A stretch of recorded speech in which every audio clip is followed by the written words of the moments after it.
नमस्कार, मैं हूं आपके साथ हेमंत कुमार और आज सबसे बड़ी खबर अमेरिका ईरान युद्ध को लेकर के जुड़ी हुई, क्योंकि आज है तारीख 29 जून 2026 और आज की सबसे बड़ी खबर यह है इस युद्ध से जुड़ी हुई कि खामेनी के अंतिम संस्कार में इंडियन डेलीगेशन शामिल हो रहा है। इसके मायने क्या हैं, ज़रा इसको समझेंगे, लेकिन इसके साथ साथ हम आपको इस वीडियो में यह भी बताएंगे कि हमले रोकने को लेकर के एक दूसरे पर अमेरिका ईरान कैसे राजी हो गए हैं और अब विवाद सुलझाने के लिए बाकायदा एक 4 सदस्यों की कमेटी का गठन किया गया है।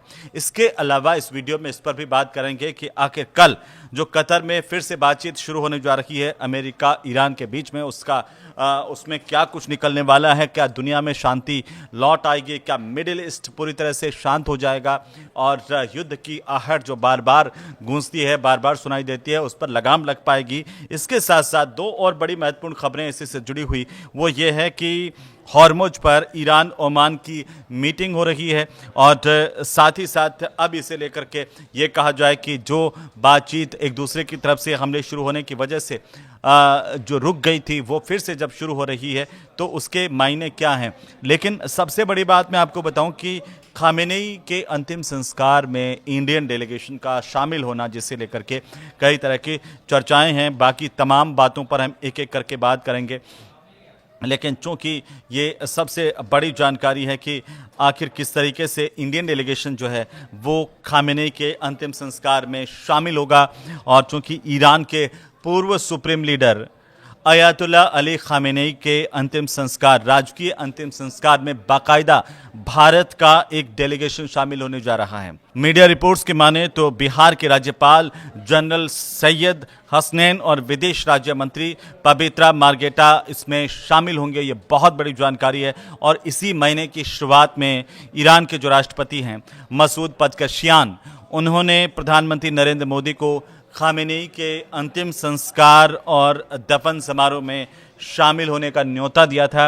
लेकिन आपको बताएं कि हालांकि प्रधानमंत्री नरेंद्र मोदी के शामिल होने की संभावना नहीं है, लेकिन अभी खबर ये मिल रही है कि बाकायदा एक इंडियन डेलीगेशन जो है वो पूर्व supreme leader Ayatollah Ali Khamenei के अंतिम जो राजकीय अंतिम संस्कार होगा उसमें शामिल होगा। और यह भी जानकारी मिली है कि बिहार के राज्यपाल और उनके साथ में विदेश राज्य मंत्री पवित्रा मार्गरेटा इसमें शामिल हो सकती हैं। तो ये बहुत बड़ी अपडेट है। लेकिन अब युद्ध पर आ जाते हैं, क्योंकि लगातार युद्ध को लेकर के कई तरह की बातें सामने आ रही है। तो सबसे बड़ी बात आपको मैं बता दूं कि अमेरिका और ईरान एक दूसरे पर हमले रोकने के लिए राजी हो गए हैं और इसके लिए बाकायदा एक 4 सदस्यीय कमेटी जो पूरा विवाद सुलझाएगी उसका गठन हुआ है। लेकिन कल कतर में फिर से जब बातचीत हो रही है, उससे पहले हॉर्मुज से जहाजों का निकलना कितना सुगम हो पाया है यह भी लगातार चर्चा है, तो उस पर भी बात करेंगे। लेकिन फिलहाल सबसे बड़ी बात यह है कि अमेरिका ईरान में एक बार फिर से जिस तरीके से आपस में हमले हुए उसके बाद चिंता थी कि अब आगे क्या होगा। लेकिन फिलहाल मैं आपको बताऊं कि फिलहाल जो दोनों हैं वो एक दूसरे पर सैन्य हमले रोकने पर सहमति जता चुके हैं। ये अभी बड़ी अपडेट है। दोनों देशों के बीच में पिछले 3 दिनों से जिस तरीके से हमले लगातार जारी थे, कई तरह के सवाल, कई तरह की आशंकाएं थी और दोस्तों अमेरिका के जो अधिकारी है उनकी तरफ से एक बयान आया है और उन्होंने ये बताया है कि अमेरिका ईरान में 17 जून को जो समझौता हुआ, जो MOU हुआ, उसके तमाम जो बिंदु हैं उन पर बातचीत जो है वो जारी रहने वाली है।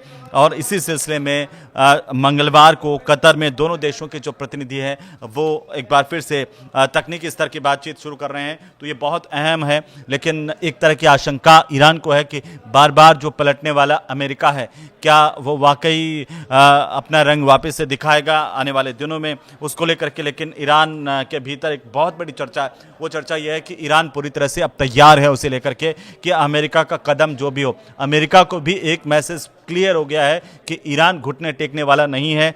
अगर कोई हमला हुआ तो मुंह तोड़ जवाब दिया गया था और दिया जा रहा है और अमेरिका को पता है कि आगे भी ईरान मुंह तोड़ जवाब देगा। तो ये जो समझौता है, तकनीकी स्तर की बातचीत है, वो फिर से कतर में शुरू हो रही है। और मैं जैसे पहले ही कह रहा हूँ कि पाकिस्तान ने आपस में बातचीत नहीं करवाई है अमेरिका ईरान की, वो बातचीत करवाई कतर ने। कतर ने समझौता करवाया और अब ये जो बातचीत की सीढ़ी है वो कतर में ही आगे बढ़ रही है, जिस पर तमाम इस एमओयू को लेकर जो तकनीकी पहलू हैं उन पर बात होने वाली है। लेकिन इस समझौते के तहत एक और बड़ी बात ये होने वाली है कि हॉर्मुज से जितने भी व्यावसायिक जहाज़ गुजर रहे हैं उनकी आवाजाही को रोका नहीं जाएगा। ये भारत के लिए अच्छी बात है कि हॉर्मुज से गुजरने वाले वाहनों की आवाजाही, जो जहाज़ हैं उनकी आवाजाही लगातार सुनिश्चित की जा रही है। और इसी को लेकर के हाल के दिनों में यहाँ हॉर्मुज से जितने लगातार जहाज़ गुजर रहे थे, दोनों देशों के बीच में एक बार फिर से तनाव हम देख रहे थे, वो अब उस तनाव दूर होता हुआ नजर आ रहा है। एक अच्छी बात थी। लेकिन अमेरिका ने ईरान का जो मिसाइल रडार ठिकानों पर कार्रवाई की थी, जबकि ईरान ने जवाब में क्या किया, कुवैत बहरीन में जो अमेरिका के सैन्य ठिकाने थे उनको निशाना बनाया था एक करके। और इसके बाद दोनों देशों ने फिलहाल ये तय कर लिया है कि सैन्य कार्रवाई को रोक दिया जाए, बातचीत के जरिए समाधान को तलाशा जाए, क्योंकि दुखती रग पर हाथ रखा। जहाँ जहाँ सैन्य अड्डे थे वहाँ वहाँ ईरान ने मारा और अमेरिका जो है अंदर खाने चीख उठा और बाहर आकर के उसने कहा कि नहीं जी, अब तो बातचीत ही ठीक है, दोनों देश हमला रोक लें। तो बातचीत कतर में फिर से शुरू हो रही है। और ताज़ा टकराव की टाइमलाइन को अगर हम अमेरिका ईरान के भीतर देखें तो 23 जून का वक्त, जब संयुक्त राष्ट्र ने हॉर्मुज में जितने भी जहाज फंसे थे उन जहाज़ों के लिए 2 नए समुद्री रास्तों का ऐलान किया। ईरान ने इसे मानने से इनकार कर दिया था, बात बिगड़ी यहाँ से। 25 जून आया तो ओमान तट के पास में एवर लवली जहाज जो है उस पर एक संदिग्ध ड्रोन से हमला हुआ था और जहाज को काफ़ी नुकसान पहुंचा, लेकिन चालक दल सुरक्षित बताए गए थे। और इसके बाद आया 26 जून, एक दिन बाद की तारीख, अमेरिका ने हमलों के समझौते का उल्लंघन बताया और ईरान की जो मिसाइल, ड्रोन और रडार ठिकाने वहां पर हमला किया था। इसके बाद आप 27 जून को देखेंगे तो ईरान ने अमेरिकी ठिकानों पर जवाबी हमले किए और दावा किया कि इसी दिन हॉर्मुज स्ट्रेट में एक और तेल टैंकर पर हमला हुआ है। 28 जून आते आते क्या हुआ, अमेरिका ने जवाब में 10 सैन्य ईरानी ठिकाने जो थे उन पर हमला किया। ईरान ने बहरीन, कुवैत में अमेरिका के ठिकानों को तबाह कर दिया और उसके बाद अमेरिका बैकफुट पर वापस से नजर आया। लेकिन पिछले 24 घंटे के अपडेट्स आप देखेंगे तो उसमें यह है कि अमेरिका का ईरान पर हमला हुआ था, लेकिन अब बातचीत हो गई है कि सैन्य कार्रवाई दोनों देश एक दूसरे पर नहीं करेंगे। अमेरिका ने लगातार दूसरे दिन भी, कल हमने देखा, हवाई हमले किए और इस दौरान किस्म द्वीप, सिरिक और बंदर ए लेंगेहे को निशाना बनाया गया। ये वो तमाम जगह जहां पर अमेरिका के हमले हुए। और इसके बाद ईरान ने जवाबी कार्रवाई जब की तो कहां किया, बहरीन और कुवैत में ले जाके ठोका। जहां जहां अमेरिका के सैन्य अड्डे थे वहां पर बुरी तरह से मारा और इसके बाद अमेरिका वापस से सही लाइन पर आया। लेकिन ईरान ने क्या कहा, ईरान ने कहा कि 30 दिनों तक हॉर्मुज हमारे कंट्रोल में होगा, ईरान के कंट्रोल में होगा, बातचीत में बाद में डिसाइड होगा कि क्या होगा। क्योंकि ईरान के जो विदेश मंत्री हैं अब्बास अरागची, उन्होंने कहा कि अगले 30 दिनों तक हॉर्मुज पूरी तरह से ईरान के नियंत्रण में रहने वाला है। और यह बहुत बड़ी बात है। उन्होंने ये चेतावनी दी कि अमेरिका जो है, अमेरिका ने आगे अगर किसी तरह का कोई हमला ईरान पर किया, किसी तरह का अटैक किया तो नतीजे और भी ज़्यादा गंभीर होंगे।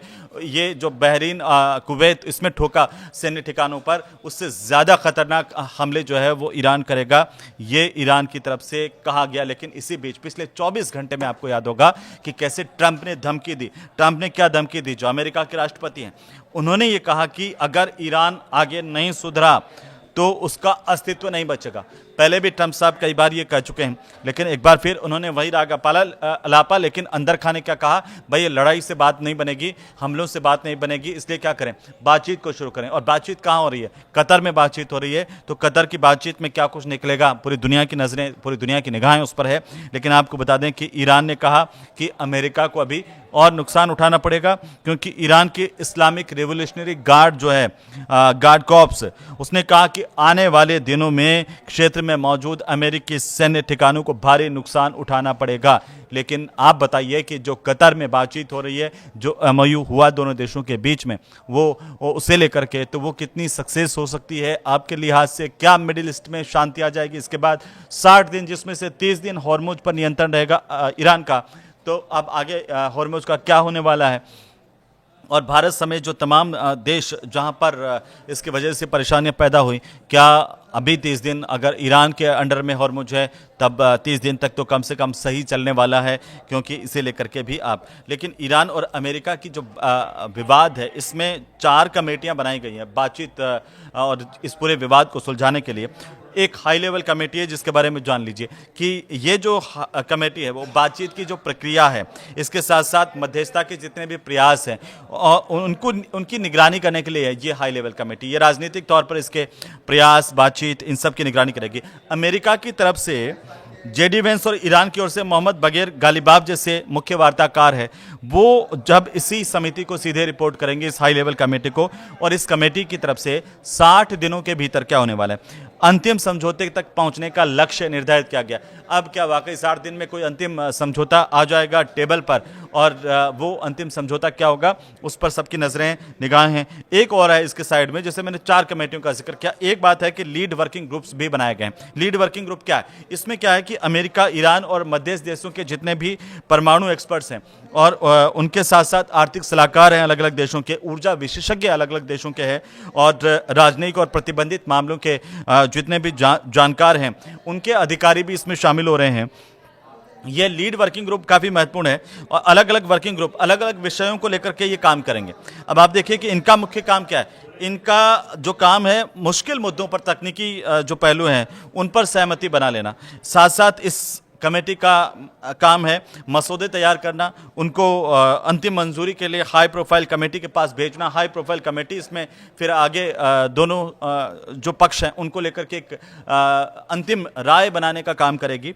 लेकिन जो तीसरा ग्रुप बनाया गया मॉनिटरिंग और जिसे डिस्प्यूट रेजोल्यूशन ग्रुप कहा जा रहा है, ये क्या है, पूरा का पूरा जो विवाद है इसकी मॉनिटरिंग ये ग्रुप करेगा। तीसरा जो बनाया गया ये समूह क्या देखेगा, ये देखेगा कि समझौते में जितनी भी शर्तें तय की गई हैं, चाहे दोनों पक्षों की तरीके से, तो वो क्या दोनों पक्ष उसे सही तरीके से अपने आप पर लागू कर रहे हैं, कौन सी शर्त है जिसका उल्लंघन हो रहा है, कौन सा पक्ष उसको तोड़ रहा है, ये चीज ये रेजोल्यूशन ग्रुप जो है वो बनाया गया वो देखेगा। और अगर समझौते में किसी भी मुद्दे को लेकर के अमेरिका या ईरान में से कोई भी देश किसी के बीच में मतभेद या विवाद पैदा अगर हो रहा है तो उसको कैसे सही समय पर सुलझा लिया जाए, ताकि ये जो मुख्य बातचीत हो रही है इस पर इसका असर नहीं पड़े, ये भी ये ग्रुप देखेगा। इसीलिए इस ग्रुप का नाम रखा गया monitoring and dispute resolution group. चौथी एक और बड़ी कमेटी अमेरिका ईरान को लेकर के, जिसकी जानकारी आपको कोई भी नहीं देगा, और मैं आपको इस वीडियो में बताऊंगा कि ये चौथा ग्रुप कौन सा है, चौथी समिति कौन सी है। क्योंकि ये जो चौथी समिति है ये सुरक्षा सैन्य मामलों के विशेषज्ञों की एक छोटी सी टीम है, लेकिन काम इसका बहुत बड़ा है। इसका काम है सैन्य ताकत को बढ़ने से रोकना, संघर्ष विराम बनाए रखना, इमरजेंसी में तुरंत संपर्क करना, एक दूसरे से संपर्क नहीं टूटे, बातचीत का जो पुल है वो दोनों देशों के बीच में नहीं टूटे, ये काम ये देखेगी। इसी के तहत हॉर्मुज में जहाज़ों की आवाजाही कैसे सुरक्षित की जाए, हॉटलाइन भी इसे लेकर के एक बाकायदा बनाई गई है। अगर किसी तरह की जहाज़ों में परेशानी आती है तो हॉटलाइन पर उसे सही किया जा सके, इसे लेकर के ये समिति काम कर रही है। तो ये जो समिति है इसका भी बड़ा महत्वपूर्ण काम है, और रिस्क रिडक्शन सेल इसको कहा गया है। तो ये जितने भी रिस्क है इस समझौते के दौरान, बातचीत के दौरान, उसको आइडेंटिफाई करके उसको समय पर सही करने का काम करेंगी। लेकिन अब आते हैं उसी महत्वपूर्ण मुद्दे पर जिस पर पूरे भारत में चर्चा हो रही है। क्या खामेनी साहब का जो अंतिम संस्कार उसमें भारतीय डेलीगेशन जाएगा तो कौन जाएगा? क्योंकि अभी जिस तरह की जानकारी सामने आ रही है कि बिहार के राज्यपाल इस डेलीगेशन में जा सकते हैं, विदेश राज्य मंत्री भी इस डेलीगेशन में होंगे, तो इसे लेकर के चर्चाएं। लेकिन इसके मायने क्या हैं और पूरी दुनिया में इसके क्या इम्पैक्ट होंगे, आपको क्या लगता है इस पर? हमें ज़रूर राय दीजिए और ये बताइए कि क्या मिडिल ईस्ट में कभी भी स्थायी शांति हो सकती है जब दोनों देशों के बीच बातचीत सफल हो जाएगी, वरना ऐसा नहीं है।